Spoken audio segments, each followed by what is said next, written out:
سلام بینندگان عزیز، خیلی خوش اومدید به کانال خودتون.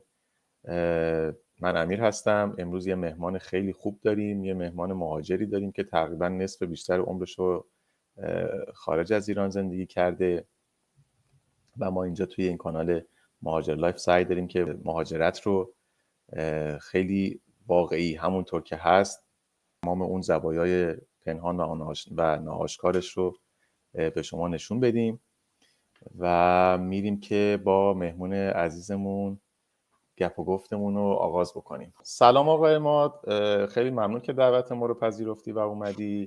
لطف میکنی خودتو معرفی بکنی و بگی که کجا زندگی میکنی، چند سالته، چه میکنی؟ سلام امیر جان، خیلی ممنون که منو دعوت کردی به این گفتگوی دوستانه و همچنین سلام به بینندگان عزیز کانال خوبت. میخوام تشکر کنم از کانالت که سطح آگاهی حداقل منو برده بالا. خیلی ممنون از ویدیوها، تشکر میکنم. و راجع به خودم، من عماد هستم، الان 30 سالمه. از 16 سالگی، اوایل 16 سالگی به اوکراین مهاجرت کردم تا زمان جنگ و بعدش هم به اروپا اومدم. سفرهایی داشتم به کانادا و کشورهای دیگه اروپایی. خب مرسی، خیلی ممنونم. یه خلاصه، یه سامری از همه اون چیزی که برات اتفاق افتاده رو گفتی. حالا بذارید مقدار ریزتر شیم و با هم دیگه گپ و گفتی بکنیم، ببینیم که چه خبر بوده و چه خبر هست. خدمت درسم گفتی از 16 سالگی مهاجرت کردی به اوکراین. خب چی شد که مهاجرت کردی؟ چطوری مهاجرت کردی؟ با چه روشی؟ یعنی و چرا اصلا اوکراین انتخاب کردی؟ بله چشم. خب من از بچگی فکر میکنم بیشتر آدمای ایرانی ها حداقل دوست دارن سفر کنن، مهاجرت کنن، چون اینقدر میشنون اینو. منم جزو اون انسان ها بودم. اواخر 15 سالگی بود که یه سفر داشتم توریستی، به عنوان توریست اومدم اوکراین پیش برادرم که ایشون اون موقع داشتن تحصیل میکردن توی اوکراین و خیلی خوشم اومد. حالا نمیدونم یا خیلی خوشم اومد یا اینکه یه گزینه، تنها گزینه‌ای بود که میتونستم انتخاب کنم به خارج از ایران بیام، چون تینیجر بودم. منو اجازه نمیداد خانواده که هر جای دنیا مثلا برم و با قول و قرار این که پیش برادرم باشم اونجا تحصیلمو بگذرونم، ویزامو عوض کردم و اومدم پیش برادرم. و دیگه دلیل دیگه‌ش هم این بود که می‌خواستم تا اینکه مشمول بشم خارج بشم از ایران.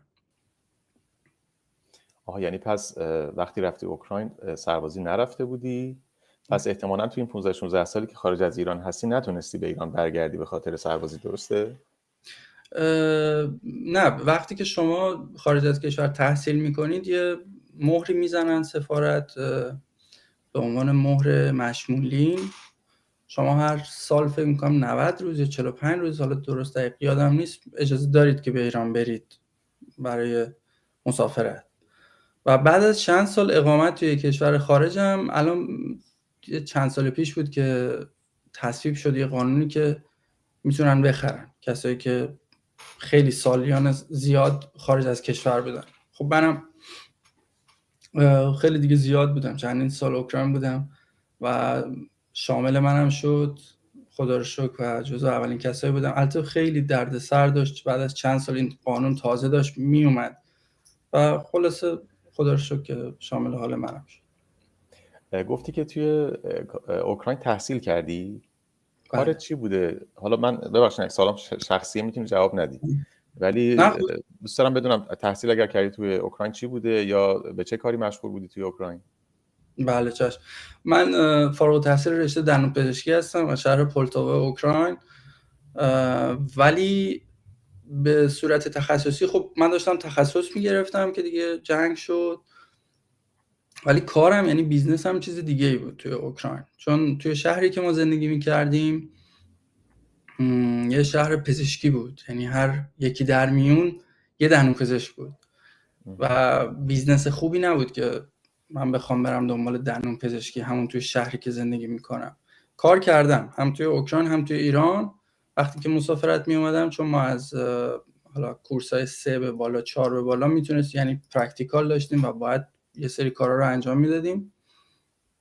ولی بیزنس هم چه دیگه بود. توی بیزنس ریال استیت بودم. البته از یه مدرسه غیر انتفاعی انگلیسی شروع شد همه چیز. اونجا به عنوان معلم زبان بودم، به اوکراینیا درس میدادم، درس انگلیسی و چون روسی هم بلد بودم و اوکراینی میتونستم بهشون یاد بدم.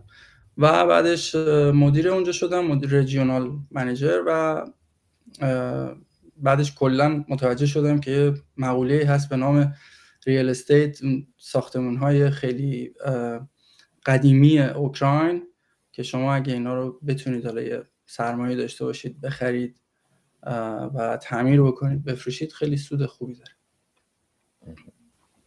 خب پس گفتی که رفتی اوکراین، دندون پزشکی خوندی و ریال استیت کار میکردی. یه سوالی بپرسم، موقعی که داشتی از ایران مهاجرت میکردی، حالا با توجه به اینکه تو خیلی سن کمی این کارو کردی و معمولا آدما توی سنای مثلا حالا 15-16 سالگی تو این سنا معمولا وابستگی عاطفی زیادی دارن به خانواده، آیا این جداییه، این مهاجرت خیلی اذیتت نکرد؟ برات سخت نبود؟ چرا؟ خیلی خیلی سخت بود. من خب دقیقا درست گفتی. من توی دانشگاه، توی همه جا سنم تقریبا میشه گفت کمترین بود توی جامعه بین مهاجرانی که می اومدن اونجا. و شبا بعضی موقع میشد که حالا این حرفا زیاد خیلی احساسیه، شاید کسی زیاد حتی خوشش نیاد، ولی من بیدار میشدم میدیدم بالشم کامل خیسه، یعنی اینقدر گریه میکردم. خب بچه بودم، کوچیک بودم هنوز و یه سری حسایی از همون موقع داشتم که یه چرای بزرگ توی مغزم بود که چرا الان من میدونستم که خودم باعث بانیشم، خودم دوست داشتم که این اتفاق بیفته و مهاجرت کنم، ولی همیشه میگفتم که من یه خانواده‌ای دارم که الان باید پشت من باشن، پیش من باشن و چرا الان نیستن که به من کمک کنن. و کشور اوکراین هم کشور خیلی سختیه، کشور سرد و سختیه با مردمان خیلی، حالا میتونم بگم حتی خشمگین، و شما به راحتی نمیتونستی اونجا گلیم خودتو از آب بکشی بیرون و کسی نبود که کمکت کنه. خیلی سخت بود، خیلی مهاجرت توی اون سن. و الانم تقاضا میکنم از کسایی که الان، البته نسل جدید دیگه فرق دارن، من دیگه الان میشم فکر میکنم هر نسل 30 ساله دیگه و خودت هم نسل جدیدی فکر کنم. نمیدونم، ولی الان نسل‌های جدید که خیلی ماشاءالله خیلی قدرتمندتر و براشون دیگه زیاد این چیزها مهم نیست فکر میکنم. ولی خب حالا اینو نذارن به این که من دارم میگم احساساتی نیستن، نه، یعنی میخوام بگم قدرتمندترن، ولی تا اونجایی که میتونن نکنن تو این سن. واقعا یه آدم قوی میشه، خیلی قوی میشه بعد از این معضلاتی که براش پیش میاد، ولی به چه قیمتی؟ این قیمتش مهمه که من فکر میکنم ارزشش رو نداره. باید اون روند واقعی که هست توی زندگی پیش بره، نه این پروسه خیلی سریع بودن، حالا قوی شدن وقتی که شما مهاجرت میکنی. اون دلتنگی یعنی فکر میکنی مهاجرت سن بالا بهتره یا مثلا سن کمتر از اون سنی که تو مهاجرت کردی؟ همینجا ببین عزیز، همین چیز که ایدئال نمیتونه باشه. اگه ایدئال بود من میتونستم بگم خب تو سن پایین با خانواده خیلی خوبه، خب ولی توی سن بالا که اگه سرمایه مثلا به عنوان سرمایه گذاری آدم بخواد بره 100% توی سن بالا بره، هیچ مشکل نداره. نه زبان میخواد یاد بگیره، حالا تا حدی که بتونه صحبت کنه کافیه، ولی خب 100% توی سن بالا وقتی که 45 سال مثلا اون آقا یا اون خانم سنشون رو میخوام برن تا دانشگاه، یکم خب سخت میشه، خیلی سخت میشه. ولی به همون اندازه هم توی جوانی، نوجوانی، توی میشه گفت خردسالی سخته، میدونید؟ و شخصیت اون یه کسی که مثلا 15 سال 16 سالشه شخصیتش هنوز شکل نگرفته تا آخر و دچار کلی شوک میشه و یه سری نیازها داره به یه سری پشتیبانی ها از طرف خانواده که طبیعیه هر کسی باید داشته باشه، اونا رو نمیگیره و معمولا همچین افراد هم بیشتر به سمت یه سری کارهای بد و حالا یه سری کارهای خیلی دیگه بدتر میرن دیگه بعد که سنشون میره بالا. چون خیلی سخت بهشون گذشته زندگی. حالا من یه سوالی دارم قبل از اینکه بریم بپردازیم به داستان زندگیت که چه کاری کردی و چه مهاجرت‌های دیگه‌ای رو تجربه کردی. آره. اینو می‌خواستم ازت بپرسم که تو که حالا الان 30 سالته و 16 سال، الان 14 سال 16 سالگی مهاجرت کردی و الان 30 سالته، 14 سال ایران نبودی. میخوام بدم تو که تو سن پایین‌تر مهاجرت رو تجربه کردی، نه مثلا مثل ماها، مثل من مثلا تو سن 30 خورده سال، تو الان بیشتر خودتو اوکراینی میدونی یا ایرانی میدونی؟ 100% ایرانی. به چطور نظرم یعنی؟ آها. به نظرم اصلا یه افتخاره. من با این قضیه یکم مشکل دارم. یه ویدیو هم الان ساختم توی کانال که توی اسپانیا یه مشکلی پیش اومد. حالا راجع به زیاد نمیخوام، به این برنامه زیاد چیز نداره، ولی کلا فوکوس من روی توی اون ویدیو این بود که من به خاطر ایرانی بودن یه مشکلی برام پیش اومد که حالا حلش کردم خدا رو شکر، و میخواستم ثابت کنم که ایرانی همچین کارهایی رو میتونه بکنه. 100% خودم رو ایرانی میدونم و حالا من یه تزی هم واسه خودم دارم که خیلی‌ها خنده‌شون میگیره بعضی موقع. من میگم پاسپورت گرفتن یه کشوری خیلی خوبه، خیلی کار جالبیه. بالاخره پاسپورت کانادایی، آلمانی عالیه، شما میتونی همه جا بری، ولی هنر و افتخار به اینه که شما با پاسپورت ایرانی یه جا بری. یعنی درسته سختی خودشو داره، مشقت خودشو داره، ولی خب نمیدونم، من هیچ وقت خودم رو اوکراینی حساب نکردم با وجود اینکه خیلی از کالچرشون میدونم و که حالا با خیلی چیاشم موافق نیستم، ولی میفهممشون، میدونمشون و شاید حتی بگم فرهنگ اوکراین برام از خیلی جهات الان دیگه آشناتره تا فرهنگ حتی خودمون. ولی خودم رو یه ایرانی، یه مرد شرقی میدونم تا اونجا. حالا من چون ما ایرانی‌ها، حالا ببخشید تو کلام، ما ایرانی‌ها به نظر من خیلی فرهنگمون فرهنگ قشنگ و لطیفیه به نسبت حتی کشورهای حالا شرقی تر یا چیزی تر. حالا من سوالم مشخصا در مورد مثلا این حس ملی گرایی و ما ایرانی هستیم که معمولا خب همه دارن، بیشتر منظورم این بود که یعنی چطور میشه 14-15 سال نبودی ایران، حالا تو سن پایین‌تر هم رفتی که به قول خودت شخصیتت خیلی شکل نگرفته، چطور هنوز رگ و ریشه‌ای مثلا وابستگی به اون فرهنگ، به اون کشور، یعنی منظورم اینه که احساس تعلق خاطر به اوکراین مثلا نداری، مثلا نمیگی من یه اوکراینیم. منظور من بیشتر این بود که یعنی سوال من این بود که چطور شده که این بندهات کنده نشده از ایران. درست. والا ببینید اوکراین خیلی برام امیر جان کشور راحتی بود، توش من همه کار میتونستم بکنم، هر کاری که حالا دوست داشتم، کار قانونی منظورم. و بیزنس خودم رو داشتم، دوستای خیلی خوبی داشتم که تا الانم دارم.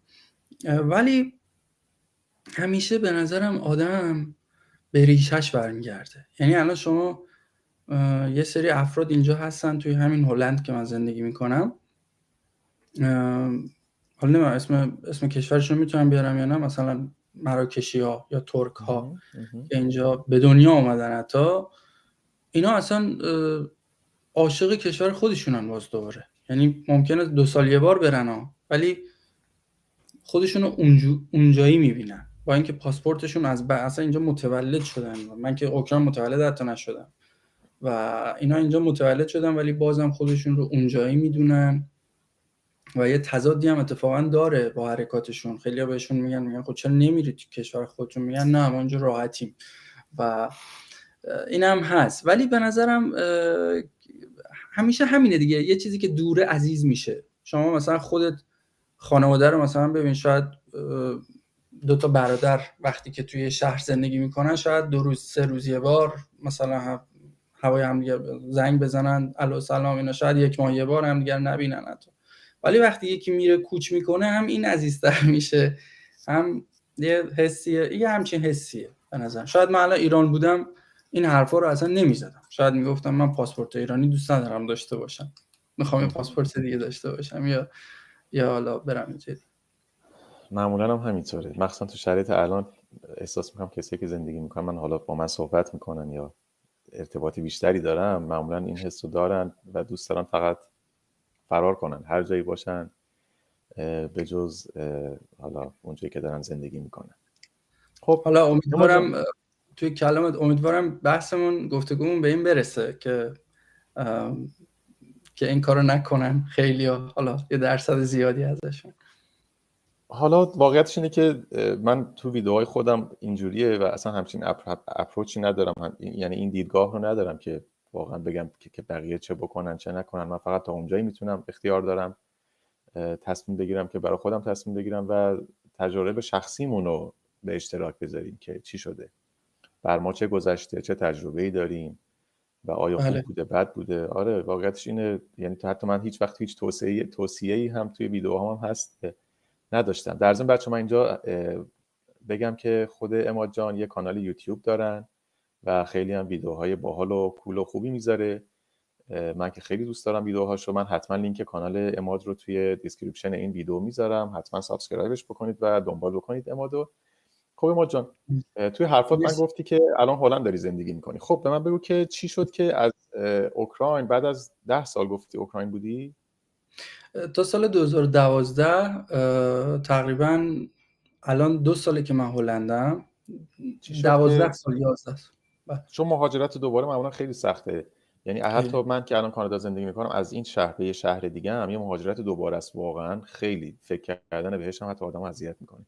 چی شد که دوباره این تصمیم رو گرفتی، تصمیم سخت رو دوباره گرفتی و از اوکراین رفتی هلند؟ خب این تصمیم اجباری بود به دلیل اتفاقی که افتاد، جنگ که همه میدونن، و مجبور شدیم به کوچ کردن، مجبور شدیم به مهاجرت. خیلی سخته در پیرو حرفت، مخصوصا این که وقتی که از مهاجرت دومت راضی و باید دیگه این کارو بکنی. یعنی شاید اگه اینجا بودم، اینجا جنگ میشد، خیلی راحت تر میرفتم، ولی اوکراین رو خیلی دوست داشتم و از همه نظر همه چیزی که ساخته بودم، همون بیزنس، روابط عاطفی، احساسی، همه چیز نابود شد و خیلی هم غمگینم به خاطر این. ولی خب میدونستم بین عقل و قلب باید دیگه انتخاب میکردم که چیکار کنم و میدونستم که توی اوکراین به عنوان یه ایرانی دیگه یکم سخت زندگی کردم به دلیل اتفاقاتی که الان داره میفته و دیگه تصمیم گرفتم که بیام امتحان کنم ببینم میشه آیا یا نه، که تا الان هم داره خیلی سخت میگذره. یعنی الان با وجود اینکه 2 سال و خورده‌ای گذشته از اون زمان تا الان، با وجود اینکه خیلی مسافرت زیادی هم کردم تو کشور مختلف، هنوز من نمیدونم کجا میخوام زندگی کنم، کدوم کشور، کدام زبان، و خیلی سخت. خب من حالا این سوالی که میپرسم شاید خیلی حالا به مهاجرت و این داستان زندگی ربطی نداره، ولی خب برای خودم همیشه سوال بوده که ببین جنگ اوکراین رو که میبینیم، حالا من فیلمایی که ازش میاد بیرون رو دارم میبینم، انگار خیلی هم آنچنان جنگی مثلا خیلی در کار نیست، مثلا شهرها خراب شده باشن خیلی، یا مثلا مردم عادی و غیر نظامیان خیلی. میخوام بدونم که شرایط اینقدر سخت بود که واقعا نیاز بود که مهاجرت بکنی دوباره یا نه، یا مثلا نمیدونم حالا برای شما این قانون هست که زیر 65 سال توی اوکراین من شنیدم باید برن خدمت اجباری و بجنگن. میخوام بدونم که واقعا این جنگ همون چیزی که ما تو فیلم‌ها میبینیم خیلی خبری نیست، یا نه واقعا امنیت نبود، جنگ بود، مثلا امنیت غذایی نداشتین، چه شکلی بود، چه جوری بود؟ آیا شما اصلا تو کدوم شهر زندگی میکردید؟ چون شهرهای لوهانسک و دونتسک اگه اسمش رو اشتباه نمیگم که بیشتر روسی بود یا نه، کجا بودین؟ بله، من از شهر شروع میکنم. من یه شهر کوچیکی بودم به نام پولتاوا که اگه شما کیف رو میدونید کجاست و خارکوف یا خارکیف به اوکراینی، شهر ما وسط اینا بود. یعنی از کیف تا خارکوف 6 ساعته، ما 4 ساعتی کیف بودیم. یه شهر بسیار روسی زبان و خیلی هم حتی پشتیبانی میکرد. به همین دلیل هم شهردارش رو همون روزهای اول جنگ برکنار کردن. یه شهر خیلی تاکتیکی یا همچین چیزی میتونم کلمه رو استفاده، یه شهری بود که خیلی مهم بود. ولی اتفاقا خیلی هم جالبه، شهری که من زندگی می‌کردم تا الان که الانه خدا رو شکر بزنم به تخته، هیچ اتفاق خاصی براش نیفتاده، جزو معدود شهرهای اوکراینه. شاید به همون دلیل، خاطر روسی زبان و ایناش. نه از لوهانسک و دونتسک که دوره، اونا شرقی ترین جای اوکراینن، ولی پر از معدن‌های مختلف، خیلی استان‌های پولداری هستن، پولسازی هستن. حالا راجب جنگ که میگید اینجوری شده، خب روز اول جنگ که اصلا اینجوری نبود. روز اول جنگ خیلی سخت بود و خیلی هرج و مرج شده بود. یعنی شما دیگه نمیدونستی از اونا بترسی که حمله کردن یا از خود ملت خود اوکراین بترسی. دیگه هر کسی یه اسلحه داشت و واقعا آدما میترسیدن برن توی خیابون، چون کسی نبود که بیاد به اینا دیگه رسیدگی کنه. اگه یه کسی دیگه ایرم میزد، یه کاری میکرد، نمیشد رسیدگی کرد بهشون. و من 3 هفته بعد از جنگ تصمیم گرفتم که خارج بشم از کشور. شهر ما اتفاق خاصی نیفتاده بود، ولی خب میشنیدیم، میدیدیم، به چشم میدیدیم، با تلفن کناری مثلا توی مغازه میگفت که آره این اتفاق الان افتاده، چون همه دوست و آشنا و فامیل داشتن این ور و بر. مغازه ها دیگه صفحه شده بود 300 متر و بنزین نبود، هیچ چیزی نبود. جنگ واقعی بود، جنگ واقعی بود، شوخی نبود. ولی چون که اوکراین یک کشور بزرگیه از نظر مساحتی، یعنی بعد از روسیه توی اروپا اوله، خب نمیشه همشو تحت شعاع قرار داد. یعنی با هر وسیله‌ای هم بخوان چیز بکنن، بالاخره یه جایی هست که آزاد باشه، هیچ کس صدمه نبینه.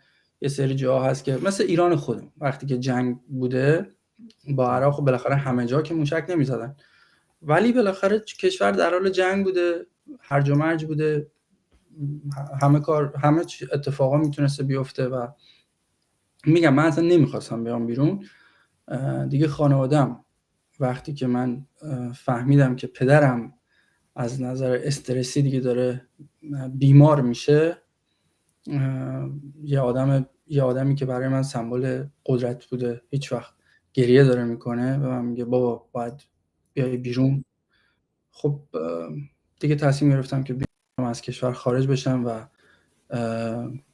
دیگه روزای سخت شروع شد. حالا اگه برات جالبه، روزی که من آلمان رسیدم یه هفته بیشتر نتونستم آلمان البته بمونم، خیلی فضای بدی داشت. یه حرفی یه خانومی بهم زد، همون مددکاری که اومده بود دنبال ما که به ما جا بعد میدادن و اینا، به من گفت که متاسفم. گفتم برای چی؟ گفت خیلی روزای بدی اینجا خواهید داشت. و خیلی مسئله کجا زدن؟ کجا زدن این حرفو؟ توی آلمان. شما از اوکراین که خارج شدین اومدین آلمان؟ کسی که تو آلمان؟ بله، من از مرز اسلواکی رفتیم اسلواکی، لهستان. از لهستان یعنی برگشتم لهستان، از لهستان رفتیم آلمان، به برلین آلمان. و اونجا بود که ما نمیدونستیم مثلا کجا باید بریم. به ما گفتن باید برین ایستگاه قطار و بودن کسایی که اونجا بودن کمک میکردن، فلگ اوکراین رو داشتن. و این خانم خیلی جالبه، اینی که به من گفت فالو می. و ما که رفتیم 3 متر اونورتر دیدم یه فضایی باز شد، مثلا ایستگاه قطار یه شهر بزرگ، برلین دیگه، شما تصور کنید 5000 نفر همینجوری روی زمین خوابیده بودن، جا نبود. یعنی دیگه ببینید کسی که خونه داشته تا همین دیروز، خونه داشته، ماشین، کار، زندگی، دوست، رفیق، همش تو خیابونو. حالا الان بهتر شده البته، الان هتل بعد دادن و جا میدادن و خونه، ولی خیلی سخت بود. درسته. خب اما جان، من شنیدم که رفتی آلمان، بعد الان هلندی. چی شد باز دوباره از آلمان اومدی هلند؟ خب امیر جان، این ببین عزیز، وقتی که شما یه فضای باز میشه خیلی دیگه میتونی انتخاب کنی، یکم سخت میشه. ولی قبل از جنگ من 4-5 بار اومده بودم اروپا، کشور مالت، حالا مالتا میگن یا مالت، اونجا من درس می‌خوندم. ایتالیا است. آره، زیر سیسیل ایتالیا است دقیقاً. آره، خیلی هم کشور قشنگیه. و اونجا بودم، آلمان بودم، هلند بودم، همه اینا رو اومده بودم. هلند فضاشو خیلی دوست داشتم. البته فضاش یکم چی میگن، اونجوری نبود که فکر میکردم. یعنی توریستی اومده بودم، بعد برای زندگی مدل دیگه است، ولی به نسبت بازم بهتر از آلمان توی خیلی چیزا. ولی در کل یه آشنایی سطحی با این کشورها داشتم. مثلا میدونستم ایتالیا ما بریم. ببین تمام کشورهای اروپایی اجازه اقامت 3 ساله با حق کار و حالا یه سری تسهیلات داده بودن به تمامی اوکراینیا و کسایی که مقیم اونجا بودن، چون من شهروند اوکراین نیستم، من مقیم اوکراینم. و خب میدونستم اسپانیا خیلی کمتره اون خدماتی که میده. بالاخره آلمان توی اروپا رتبه اول رو داره، هلند، بعد سوئیس اینا. و آلمان خب زبان آلمانی میخواست و اون چند روزی که اونجا بودم اول رفتم که برم آلمان. توی اون یه هفته که بودم اینقدر رفتارهای زشت و زننده از مردمشون دیدم، خیلی نجات پرستی حتی میتونم بگم، که گفتم نه من یا باید برم شانسم امتحان کنم یه کشور دیگه مثل هلند، یا باید برگردم اصلا اوکراین. حالا الانم که دارم صحبت میکنم نمیدونم توش موندم اشتباه کردم یا نه، چون آلمان هم یه سری خدمات خیلی خوب داره، مثل مثلا اینکه شما میتونی اقامت تو، چون کسایی که الان از اوکراین اومدن اقامت under protection دارن، تحت محافظت هستن، ولی آلمان این حق رو میده که شما بری آسپیلدونگ یا کاری ویزاتو تغییر بدی. خیلی راحته، یعنی اگه زبان بلد باشی. ولی یعنی هلند هلند فراهم نیست؟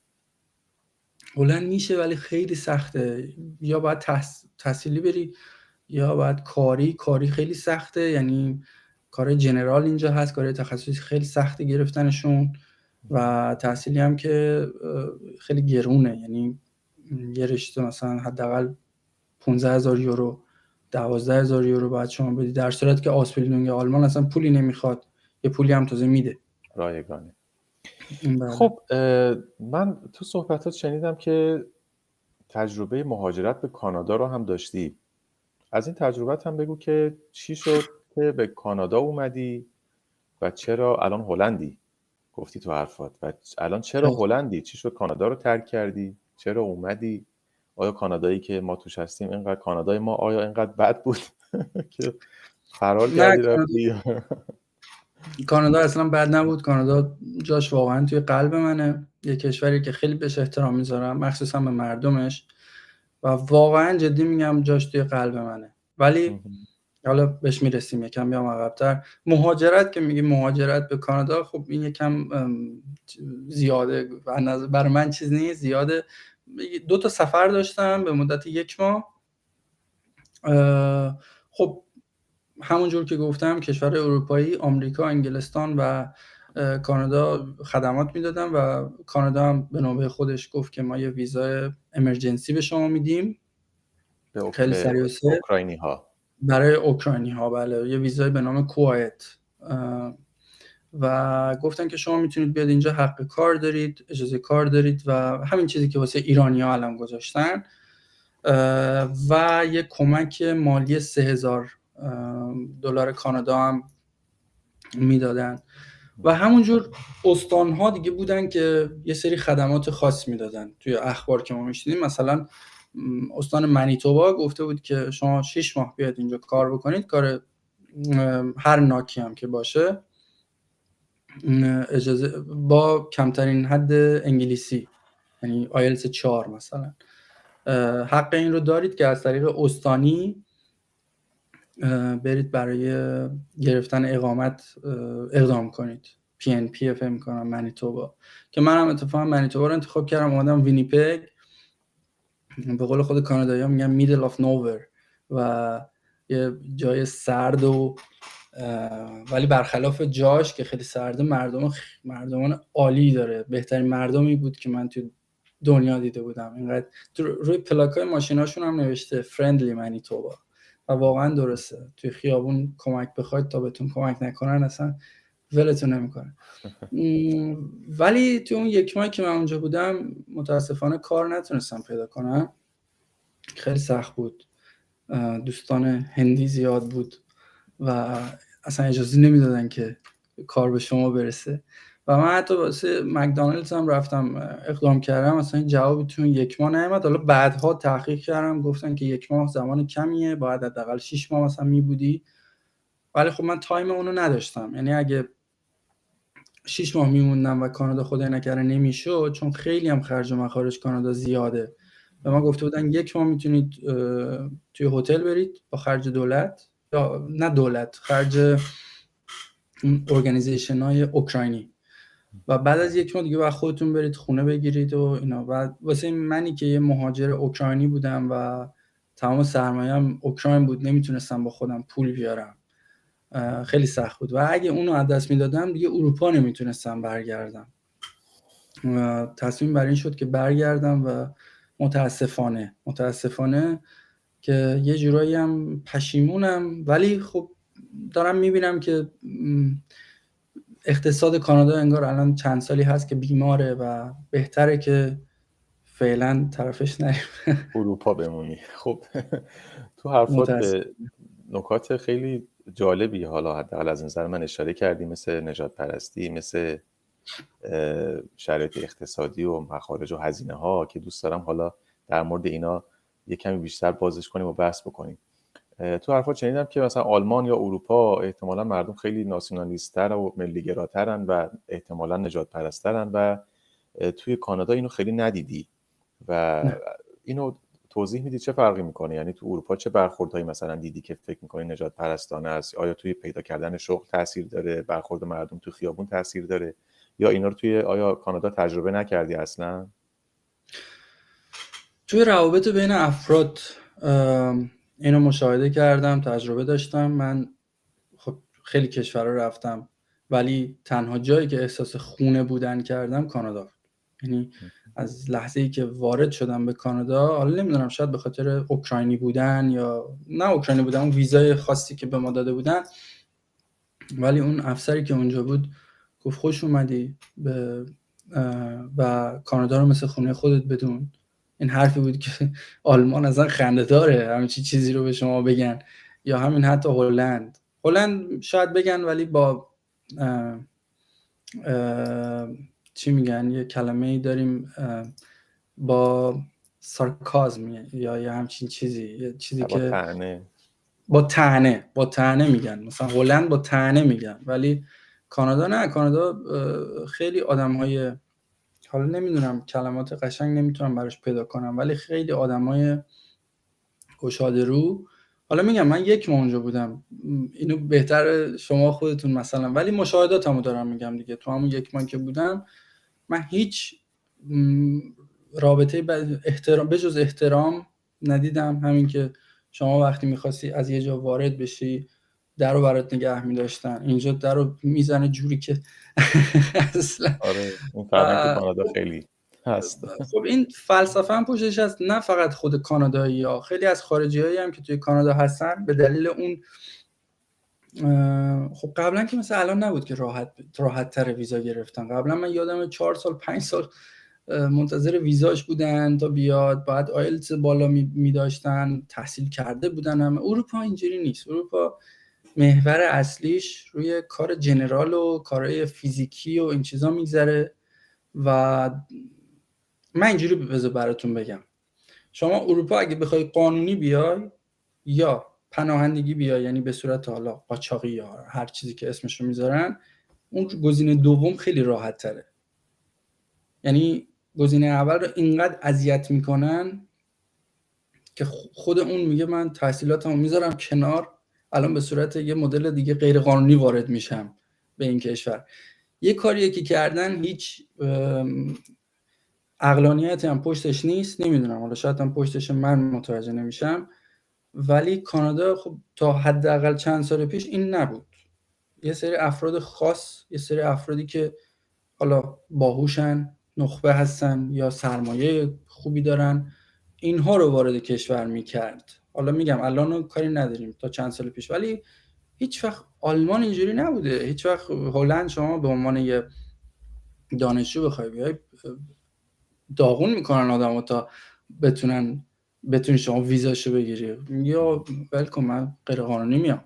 یعنی به خاطر همین آدم‌هایی که توی کانادا هستن با اروپا خیلی فرق دارن. مهاجرا، حتی خود آدم‌های کانادا، شما توی کانادا میتونی راحت با یکی وایسی صحبت کنی، صحبت روزمره. توی پارک من رد میشدم سرما منفی 20 درجه بوده توی وینیپگ.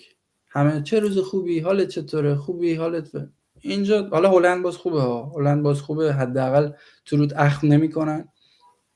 ولی آلمان همه اینجوری و مثلا برای کسی که سنتیمنتاله که من جزوشونم، اصلا زندگی در ایران به مراتب بهتره تا اینجا. البته آره، من این توضیح رو بدم که جامعه کانادا خب یه جامعه هستش که بیشتر مهاجرا هستن. مثلا حالا من البته آماری ندارم، مثلا من فکر میکنم 60-70% آدمایی که شما تو خیابونم میبینی اکثرا مهاجر هستن و کانادایی های بومی که اینجا بودن و مثلا ساری من سایلنت کنم گوشیمو.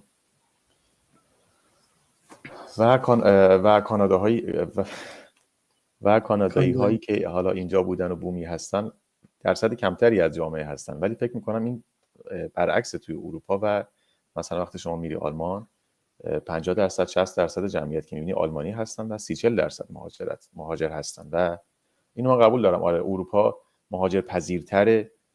کانادا و استرالیا و امریکا به دلیل اون سیستم امتیازدهی و اینکه از نظر آبی خب خیلی دور افتاده تر هستن و نمیشه راحت به صورت قاچاقی مثلا از کشورهای دیگه بهشون مهاجرت کرد، یه سیستم سخت‌تری دارن برای ورود افراد. یعنی حداقلی رو در نظر میگیرن که از نظر زبانی، از نظر مهارتی، از نظر مالی مثلا یه شرایطی استانداردی که خودشون تعریف کردن رو داشته باشن و آدما رو راه بدن. ولی خب این گوناگونی جمعیت، این ورایتی جمعیت رو توی دقیقاً توی اروپا به نظرم بیشتر میشه دید.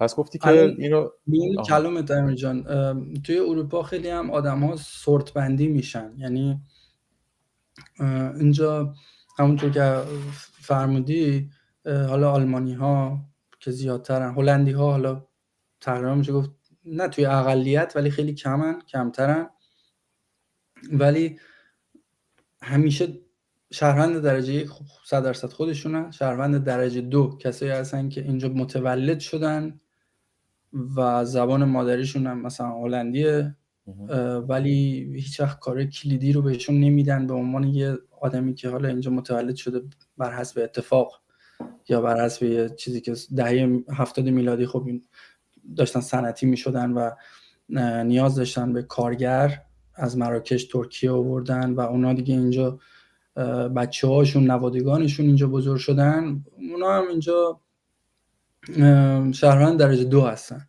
و یه پناهنده‌ای که اینجا هست، حالا یا یه مهاجر دیگه که اینجا هست، همیشه من میگم شهروند درجه 3، چیزی که اصلا توی کانادا معنی نداره. توی کانادا همه یکسانن. هیچ ببینید، حالا خیلی هم میگن توی آلمان بله توی پارلمان نمیدونم کجا خارجی هست، ترک هست، اینا. من میگم اینا یه سری سمبل هستن که اینا رو گذاشتن که نشون بدن، یعنی هیچ برش قانونی ندارن از نظر من. ولی بازم توی کانادا همچین چیزی نیست و حالا 100% هست ولی خیلی به مقیاس کمترش. و همین که شما توی فرودگاه یا توی همون سازمان حالا مهاجرت، اداره مهاجرتیش، همه هندی هن، همه پاکستانی هن، همه کسایی هستن که مثل خودتونن. مثل من دیدم فکر می‌کنم وزیر انرژی، حالا نه الان، چیز قبلی، یه کسی بود که فکر می‌کنم 30 خورده سالش بود، تازه مهاجرت کرده بود به کانادا.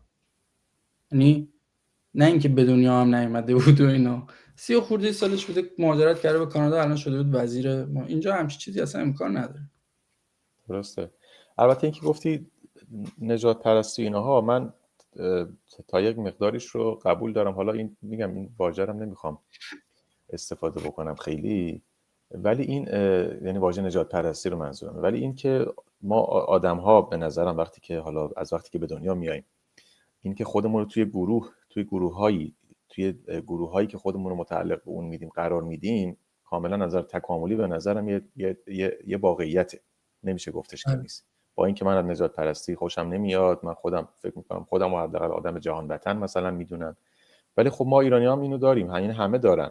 حتی میای تو اسکیل کوچیک‌تر مثلا توی جامعه، از خانواده شروع میکنید. وقتی میری تو خانواده، آدم خودش متعلق به خانواده‌ای میدونه که حاضر مثلا به خاطر منافع خانواده‌اش پا روی مثلا منافع خانواده دیگه بذاره، روی منافع شهروند دیگه بذاره. حالا میای روی اسکیل بزرگتر، مثلا میشی مثلا شهری، مثلا تهرانی و مثلا رشتی.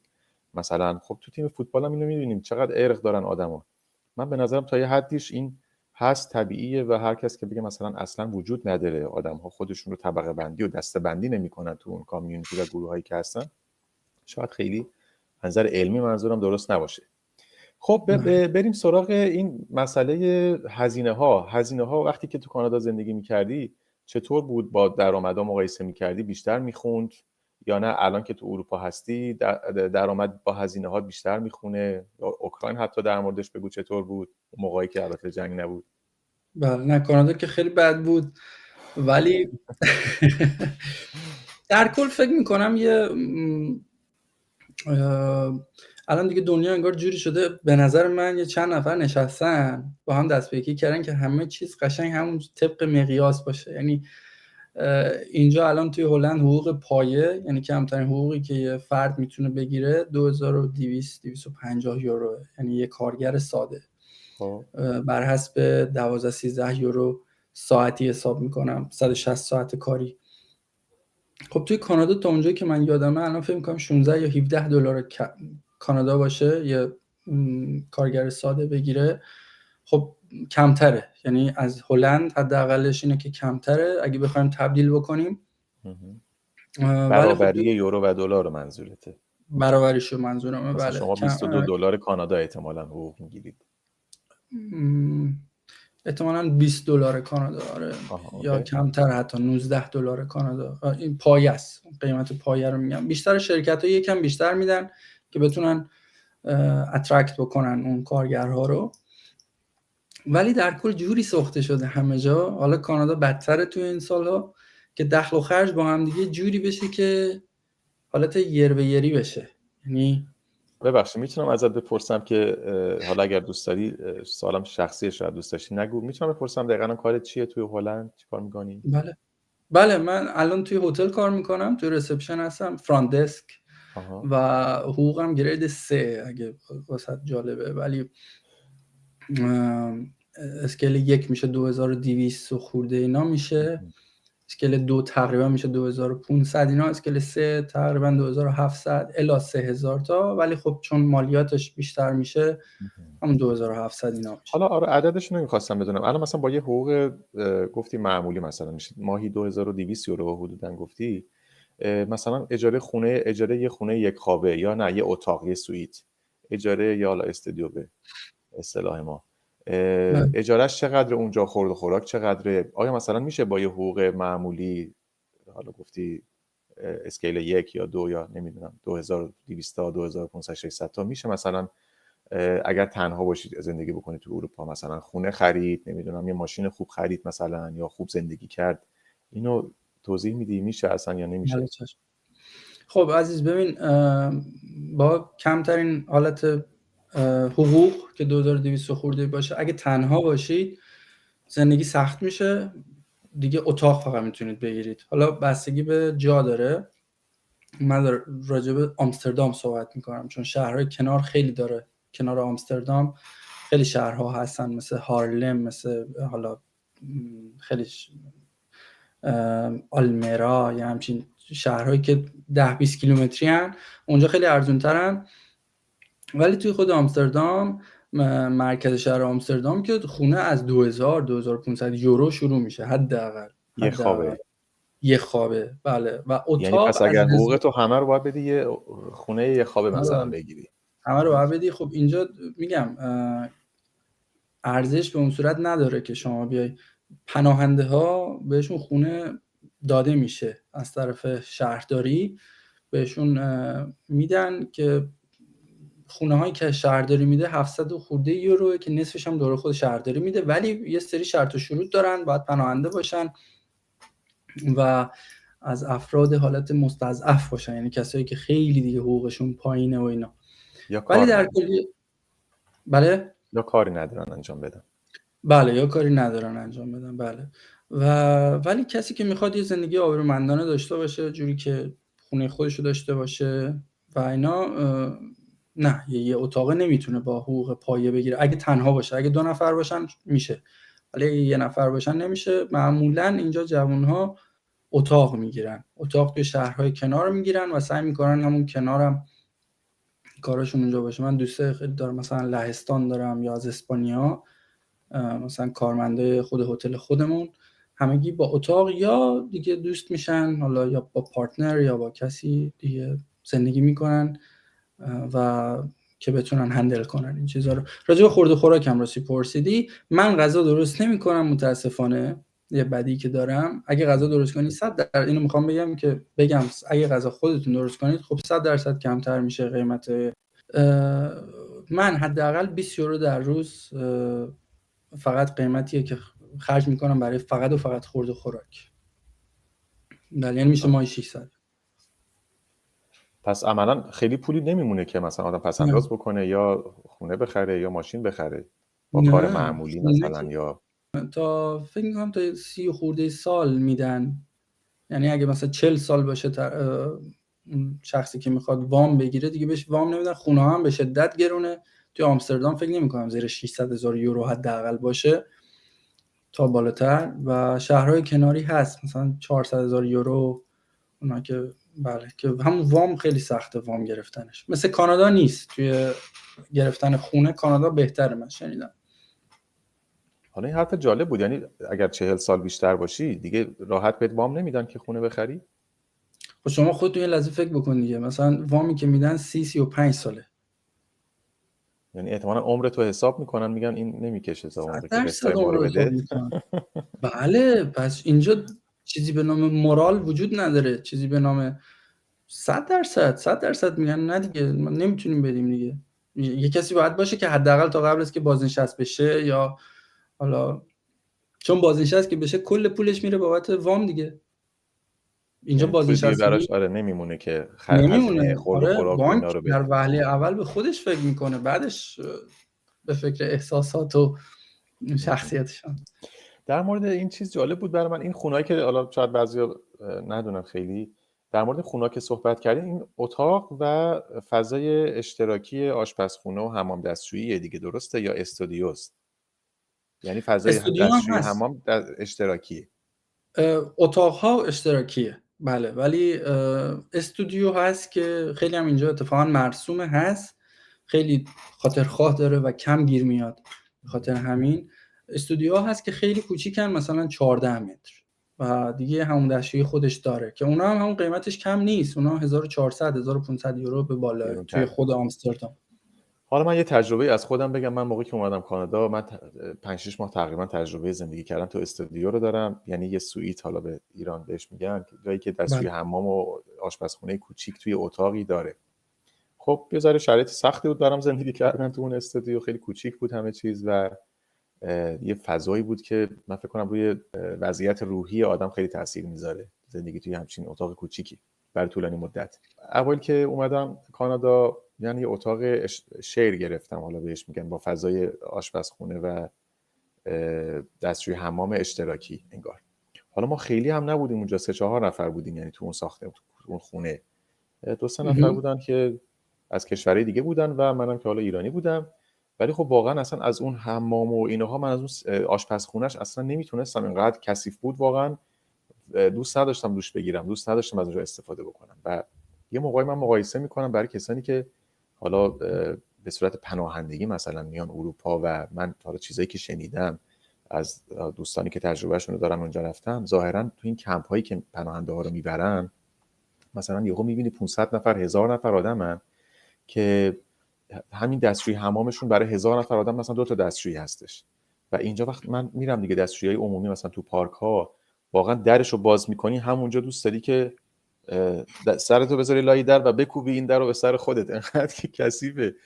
و من نمیدونم چطور میتونن اونجا به مدت طولانی مثلا تو اون فضای خیلی بد زندگی بکنن. و این سخت نیست یه ذره فکر میکنی زندگی کردن توی این؟ من یه ویدیو دارم که یه حرفی توش زدم، فکر میکنم کسی زیاد متوجه این حالا نشده.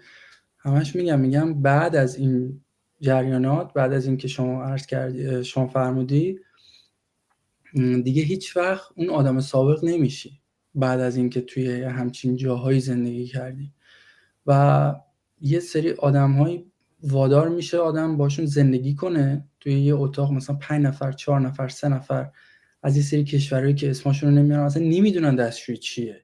یعنی طرف تقصیر نداره، نمیدونه اصلا تو کشوری که بوده همچین چیزی وجود نداشته، میاد اینجا و دعوا، دزدی، اینا، دستشویی که شما میگید، حمام جوری میشه که اینقدر مثلا مو میریزه میگیره اصلا چیزش که نمیشه اصلا بری حمام. خب شما حساب بکن چند روز آدم نمیتونه بره حمام، یعنی بره حمام کثیف‌تر میشه تا بخواد توی خونه باشه. و اصلا یه افتضاح و هیچ وقت یه ضربه روحی به آدم میخوره که هیچ وقت دیگه اون آدم سابق نمیشه. به نظرم یه نگاهت به زندگی اصلا دیگه خاموش میشه، همه جا دیگه خاکستری میشه. من اینجوری میتونم بگم. خیلی سخته و پیشنهاد میکنم به دوستانی که میخوان از این طریق بیان خیلی فکر کنن راجبش، که حداقل با علم بر این بیان که بدونن یه همچین اتفاقاتی خواهد افتاد. پناهندگی اروپا منظورته. من ویدیو بعدی هم اتفاقا توی کانال راجب همینه. این سوال برای خیلی یعنی من خیلی اینو شنیدم وقتی با بقیه صحبت میکنم که مهاجرت کردن، یعنی یه سوال دائمی و همیشگی هست براشون که آیا مهاجرت ارزشش رو داشت یا نه. حالا برای تو که خیلی سال از ایران مهاجرت کردی، این سوال اصلا آیا از خودت میپرسی یا نه تو همچین سوالی نداری و دیگه خیلی سال گذشته عادت کردی با شرایط، استیبل شدی، یا نه این سوال اصلا میپرسی از خودت و جوابش چیه، پاسخش چیه؟ خیلی سوال احساسیه و سخت جواب دادم بهش، ولی بله میپرسم و جوابم هم اینه که نه، نمیارزید. یعنی حالا شاید خیلی ها بگن خب شاید تو موفق نیستی، شاید اصلا ما میگیم خیلی هم موفقم بشی.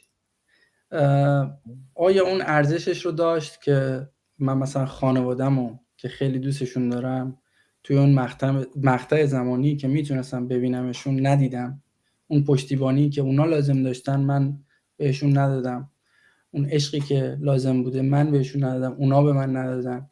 و این یه چیزیه که مثل یه بغضیه توی قلب، روح، گلو، همه جا آدم انسان میمونه تا ابد. که همیشه به این سوالو من همیشه میپرسم که آیا ارزش داشت؟ و همین الانش هم هر روز هم از فعل ماضی استفاده میکنم، میگم آیا ارزش داشت، و هم از فعل الان استفاده میکنم که آیا ارزش داره. شاید بهتره که من همین الانش هم هنوز دیر نشده برگردم. ولی خب شهامت میخواد که آدم یه قدم همچین بزرگی رو برداره و یه تغییر خیلی بزرگی، چون بالاخره ایران هم سخته برای کسی که چندین سال الان به قول خودتون یعنی زندگی خودم الان بعد از 13-14 سال بخوام، شاید اگه سنم بالاتر بود برام راحت‌تر بود، ولی توی اون سنی رفتم که الان خیلی چیزا برام ناآشناست توی ایران، خیلی چیزا برام ناآشناست و میدونم که اینم یه چالش خیلی بزرگه توی زندگیم و همینجوری دارم باش کلنجار میرم دیگه. نمیدونم. جالب بود جوابت که اینقدر قاطع گفتی. نه حالا من فکر میکنم این بیشتر برای خیلی ها، حالا پاسخ خودم چیز دیگه است، یعنی همینه، احتمالاً پاسخ تو باشه، ولی برای خیلی ها پاسخشو نمیدونن، یعنی مقایسه میکنن میگن که خب حالا اومدیم، حالا نمیدونم گیر کردیم. این برای من خیلی جالب بود که تو اینقدر قاطع گفتی که پاسخت این بوده که شاید ارزش نداشته برای کسی که 15 سال مثلا اینجاست دیگه. حالا من خودم یه مهاجر نو و تازه‌ام، یعنی نیو کامرم.